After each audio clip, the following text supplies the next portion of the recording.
पलक बहुत ही खोई खोई सी घर के एक कोने में बैठी थी। न जाने क्यों उसे ये घर बहुत अजनबी सा लगता था। बिजनौर में सब कुछ कितना अपना अपना सा था। सब कुछ जाना पहचाना। कितने मस्त दिन थे वे। पास पड़ोस में घंटों खेलती थी और बड़ी मम्मी कितने प्यार से पकवान बनाती थी। स्कूल में हमेशा प्रथम आती थी। वो वाद विवाद प्रतियोगिता हो या गायन, पलक हमेशा ही अव्वल आती। रविवार का दिन तो जैसे एक त्योहार होता था। पास पड़ोस के अंकल आंटी आते थे और फिर घर की छत पर मूंगफली और रेवड़ी की बैठक होती थी। बड़े पापा मम्मी अपने बचपन के किस्से सुनाते थे। पलक घंटों अपनी सहेलियों के साथ बैठकर उन पलों में सारा बचपन जी लेती थी। पूरा दिन 24 घंटों में ही बटा हुआ था। यहाँ की तरह नहीं था कि कुछ पलों में ही खत्म हो जाता है। तभी ऋषभ भैया अंदर आए और बोले, पलक तुम यहाँ क्यों एक कोने में बैठी रहती हो? क्या प्रॉब्लम है? ऋषभ भैया अनवरत बोले जा रहे थे। ये दिल्ली है, बिजनौर नहीं। यह क्या अजीब किस्म की जीन्स और ढीली कुर्ती पहन रखी है? पता है कल मेरे दोस्त तुम्हें देखकर कितना हंस रहे थे। पलक को समझ नहीं आ रहा था। जो कपड़े बिजनौर में मॉडर्न कहलाते थे वे यहाँ पर बेकार कहलाते हैं। पलक सोच रही थी कि बड़ी मम्मी पापा ने जो तो उसे दिल्ली में पढ़ने के लिए भेजा था, पर यहाँ के स्कूल में तो लगता है पढ़ाई के अलावा सारे काम होते हैं। सब लोग धड़ाधड़ इंग्लिश बोलते हैं, कैसी कैसी गालियाँ देते हैं कि उनके कान लाल हो जाते हैं। वैसे इंग्लिश तो पलक की भी अच्छी थी, पर न जाने क्यों दिल्ली में उसे बहुत झिझक होती है। आज ऋषभ भैया और मम्मी पापा पलक को मॉल लेकर कर गए शॉपिंग कराने के लिए। इतना बड़ा मॉल पलक ने इससे पहले कभी नहीं देखा था। जब पलक छोटी थी तो बार बार उसके दिमाग में यही बात आती थी कि वो नाना नानी के साथ क्यों रहती है। पेरेंट टीचर मीटिंग में वो अपने नाना नानी को लेकर नहीं जाना चाहती थी, क्योंकि सबकी मम्मी इतनी सुंदर, जवान और नए नए स्टाइल के कपड़े पहनती हैं और उसकी नानी खिचड़ी बाल और उल्टी सीधी साड़ी पहनकर जाती थी। एक बार उसने अपनी नानी से पूछ ही लिया, मैं अपने मम्मी पापा के साथ क्यों नहीं रहती हूँ? नानी हंसते हुए बोली थी, क्योंकि कुदरत ने तुम्हें अपने नाना नानी के जीवन में रंग भरने भेजा है। पलक को कुछ समझ नहीं आ रहा था, पर ये दुविधा उसके बाल मन में हमेशा रहती थी। बस इसके अलावा उसकी ज़िंदगी में सब कुछ परफेक्ट था। जब कभी कभी पलक की मम्मी रीना दिल्ली से अपने बेटे ऋषभ के साथ आती थी तो पलक को बहुत बुरा लगता था। उन दिनों पलक की नानी कितनी अजनबी हो जाती थी। सारा दिन वो रीना के चारों तरफ घूमती थी।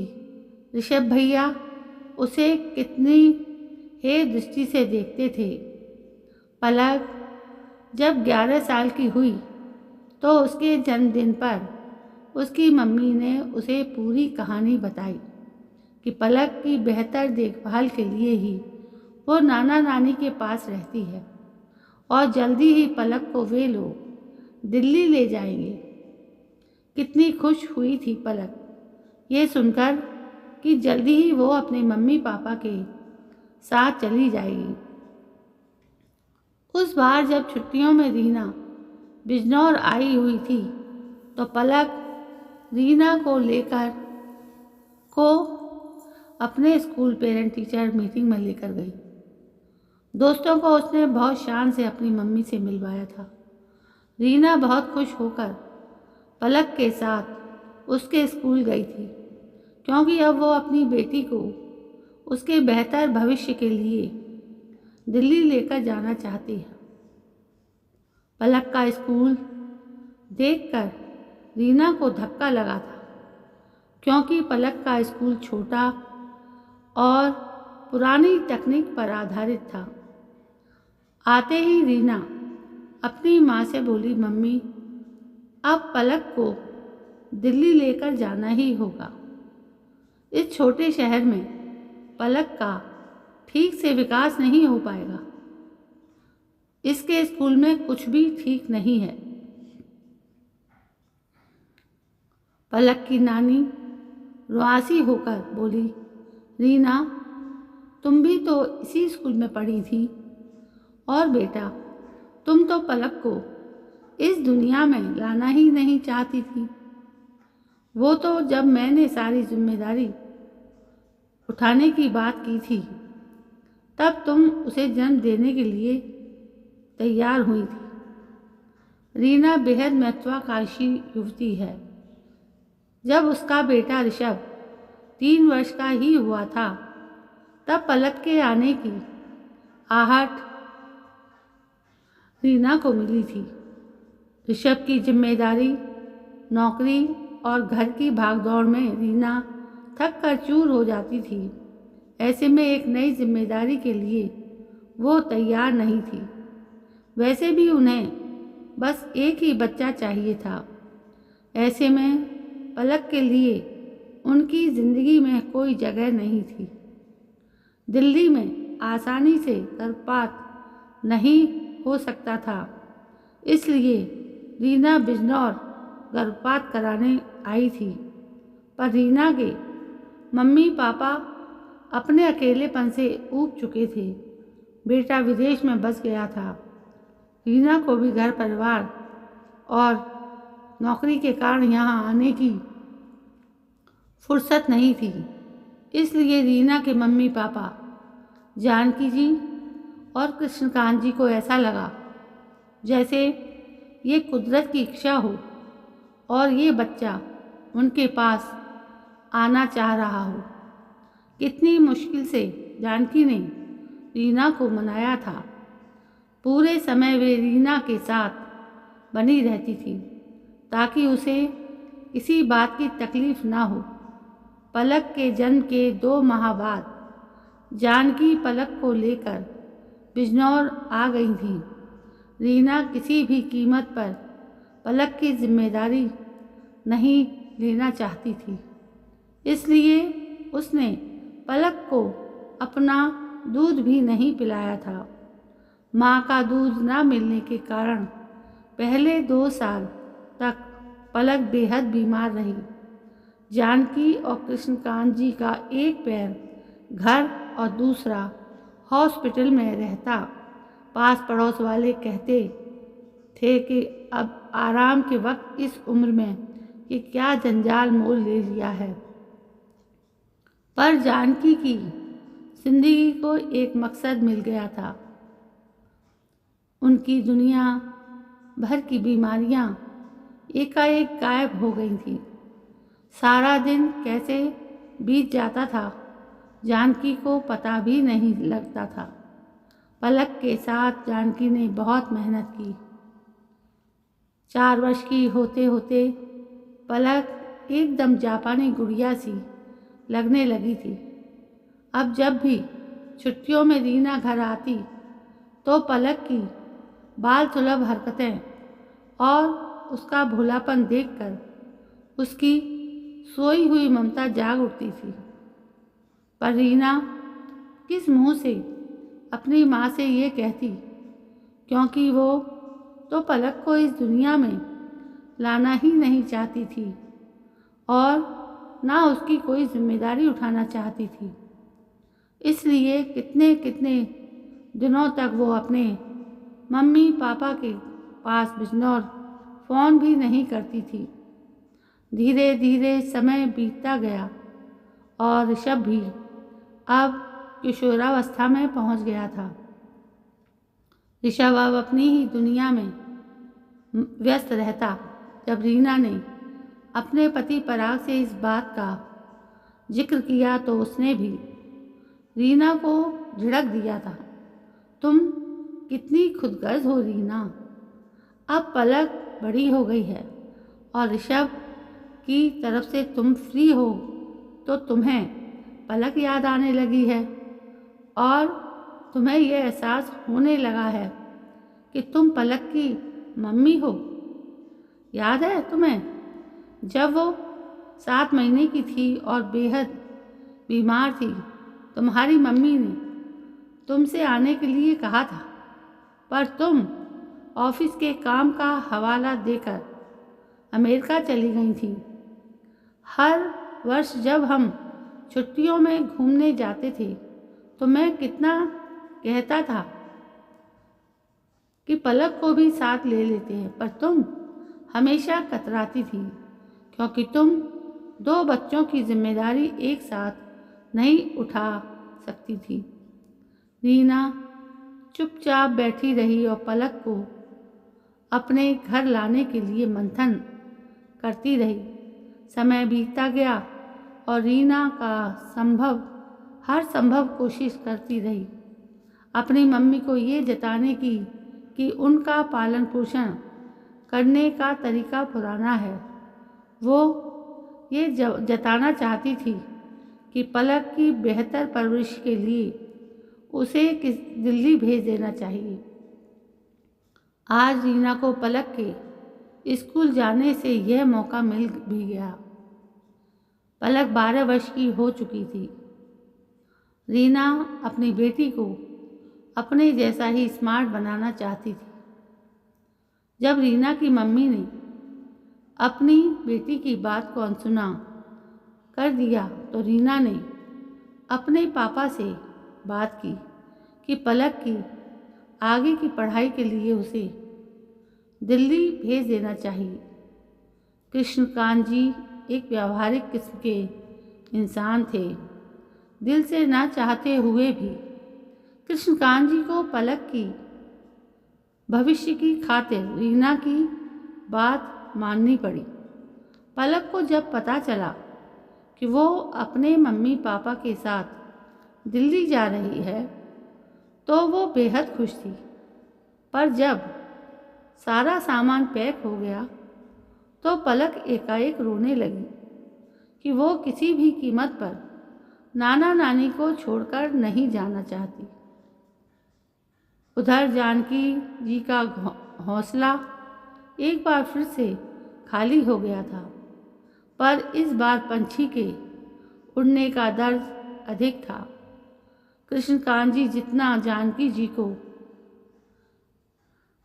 समझाते वो रीना की ही बेटी है और तुम्हें खुश होना चाहिए कि हमारी पलक बड़े और अच्छे स्कूल में पढ़ेगी। पर जानकी जी को तो जैसे उसकी दुनिया ही वीरान लगने लगी थी। जानकी जी को पूरा विश्वास था कि पलक उनके बिना रह नहीं सकती। बेटी ने एक बार भी नहीं कहा, इसलिए उन्हें खुद तो दिल्ली जाने की हिम्मत नहीं हुई थी, पर पति कृष्णकांत जी की चिरौरी करके घर के पुराने नौकर माता दीन को ढेर सारी मिठाइयों के साथ दिल्ली भेज दिया। नई दुनिया, नए लोग और चमक दमक सभी को अच्छी लगती है और पलक तो फिर भी बच्ची ही थी। वो एक टीम टाम में अपने पुराने घर और साथियों को भूल गई। माता दीन को देखकर एक पल के लिए पलक की आंखों में चमक तो आई, पर नए रिश्तों के बीच फिर वो चमक भी धीमी पड़ गई थी। माता दीन पलक को खुश देखकर, उसे आशीष देकर अगले दिन विदा हो गए थे। माता दीन को विदा करते हुए रीना का स्वर कसैला हो उठा और बोली, काका मम्मी को बोलिएगा पलक की चिंता छोड़ दें, वो मेरी बेटी है, मैं अपने आप संभाल लूँगी। दिल्ली आकर माता दीन ने कहा, बीबी जी चिंता छोड़ दीजिए, पलक बिटिया नई दुनिया में रच बस गई है। पर जानकी जी खुश होने के बजाय दुखी हो गई थी और फिर से उनका शरीर बीमारियों का अड्डा बन गया था। उधर 1 माह बीत गया था और पलक के ऊपर से चमक दमक की खुमारी उतर गई थी। अब पलक चाहकर भी अपने आप को दिल्ली की भागती दौड़ती जिंदगी में ठीक से ढाल नहीं पा रही थी। स्कूल का माहौल उसके पुराने स्कूल से बिल्कुल अलग था। घर आकर पलक किससे अपने मन की बात कहे, उसे समझ ही नहीं आता था। पलक बहुत कोशिश करती थी अपने आप को ढालने की, पर असफल ही रहती। नाना नानी का जब भी बिजनौर से फ़ोन आता तो पलक हर बार यही बोलती थी कि उसे दिल्ली में बहुत मज़ा आ रहा है। पलक अपने नाना नानी को परेशान नहीं करना चाहती थी। पलक के मम्मी पापा सुबह निकलकर रात को ही आते थे। ऋषभ भैया अपने दोस्तों और दुनिया में व्यस्त थे। पास पड़ोस ना के बराबर था। यहाँ के बच्चे उसे बेहद अलग लगते थे। जब पलक ने अपनी मम्मी से इस बारे में बात की तो 12 साल की बच्ची का अकेलापन दूर करने के लिए उसकी मम्मी ने उसे समय देने के बजाय विभिन्न प्रकार की हॉबीज़ क्लासेस में डाल दिया। पहले ही पलक स्कूल में ही एडजस्ट नहीं कर पा रही थी और अब guitar class, dance class, abacus class Palak को हॉबी क्लासेस के बजाय स्ट्रेस क्लासेस लगती थी। पलक की नन्ही सी जान इतनी अधिक भागदौड़ और तनाव को झेल नहीं पाई थी। उसके हौसले पस्त हो गए। वार्षिक परीक्षाफल आ गया और पलक 2 विषयों में फेल हो गई थी। परीक्षाफल देखते ही रीना पलक पर आग बबूला हो उठी। बेवकूफ़ लड़की, कितना कुछ कर रही हूँ मैं तुम्हारे लिए। दिल्ली के सलीके सिखाने के लिए कितनी हॉबी क्लासेस पर पैसे खर्च हो गए, पर तुम तो रहोगी वही छोटे शहर की सिलबिल। पराग रीना को समझाने की कोशिश भी करता कि पलक और ऋषभ को एक तो राजू पर ना तोले, पलक को थोड़ा समय दे, वो जैसे रहना चाहती है उसे रहने दे। इतने तनाव का यह असर हुआ कि पलक को बहुत तेज बुखार हो गया था। पराग रात भर पलक के माथे पर गीली पट्टियां बदलता रहा था। रीना यह कहकर जल्दी सो गई कि अगले दिन ऑफिस में उसकी ज़रूरी मीटिंग है। रात भर बुखार में पलक तड़पती रही। अपनी बेटी को तड़पता देखकर पराग ने निर्णय ले लिया। पराग ने जानकी जी को फ़ोन कर दिया और वे जल्दी ही शाम पलक के पास पहुंच गई। पराग ने खुद यह महसूस किया कि जानकी जी के आते ही पलक का बुझा हुआ चेहरा चमक उठा। जब रात को रीना ऑफिस से लौटी तो जानकी जी को देखकर वो सकपका गई। रात में खाने की मेज पर बहुत दिनों के बाद पलक ने मन से खाया और बोली, नानी यहाँ पर किसी को ढंग से खाना बनाना नहीं आता। रीना कटकर रह गई और बोली, मम्मी आपने पलक की आदत खराब कर रखी हेल्दी फूड उसे पसंद ही नहीं है। जानकी जी कुछ न बोली, बस पलक को दुलारती रही।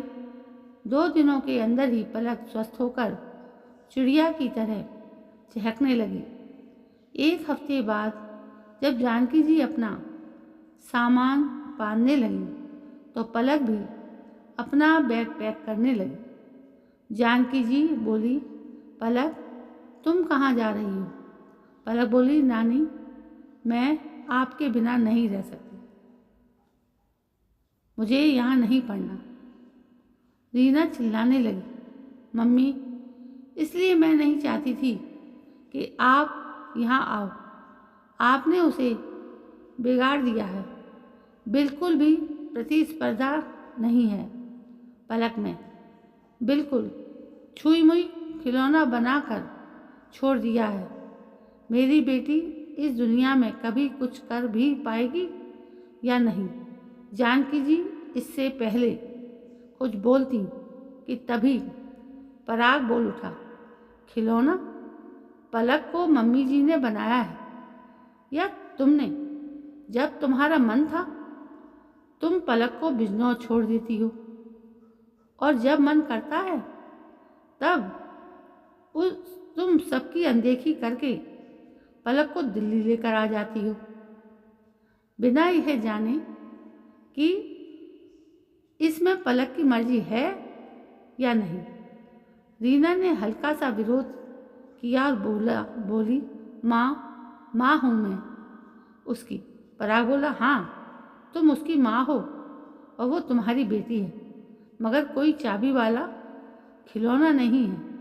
रीना पराग पर कटाक्ष करते हुए बोला, लगता है तुम बेटी की जिम्मेदारी नहीं उठाना चाहते हो, इसलिए ये सब बोल रहे हो। पराग रीना की बात सुनकर दिल मिला उठा, क्योंकि उसमें लेश मात्र भी सच्चाई नहीं थी। इससे पहले पराग कुछ कहता, पलक ने धीरे से कहा, मम्मी मेरी खुशी मेरे अपने घर में है जो बिजनौर में है। ये भाग दौड़, ये कंपटीशन मेरे लिए नहीं है। इससे पहले कि रीना कुछ बोलती, जानकी जी बोली, रीना जो जहाँ का पौधा है वो वहीं पर पनपता है। रीना ने आगे कुछ नहीं कहा और चुपचाप अपने कमरे में चली गई। जाने से पहले पराग ने पलक को गले लगाते हुए कहा, पलक जब भी तुम्हारा मन करे बिना एक पल सोचे चली आना। और बेटा तुम्हारे 2 घर हैं, एक बिजनौर में और दूसरा दिल्ली में। बेटा कामयाबी कभी भी किसी जगह की मोहताज नहीं हो। पलक और जानकी जी को जाते हुए देखकर पराग सोच रहा था कि शायद खिलौने की चाबी अब खिलौने के पास ही है। अब पराग अपनी बेटी की भविष्य को लेकर चिंतित हो गया था। तो दोस्तों, ये थी एक मासूम सी कहानी, एक बच्ची की कहानी कि किस तरह उसे अपने जीवन का निर्णय लेना था। दोस्तों, ये कहानी आपको कैसी लगी?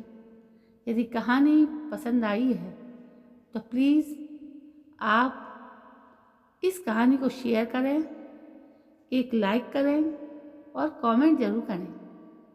कल मैं फिर हाजिर होती हूँ। तब तक अपना और अपनों का ख्याल रखें। जय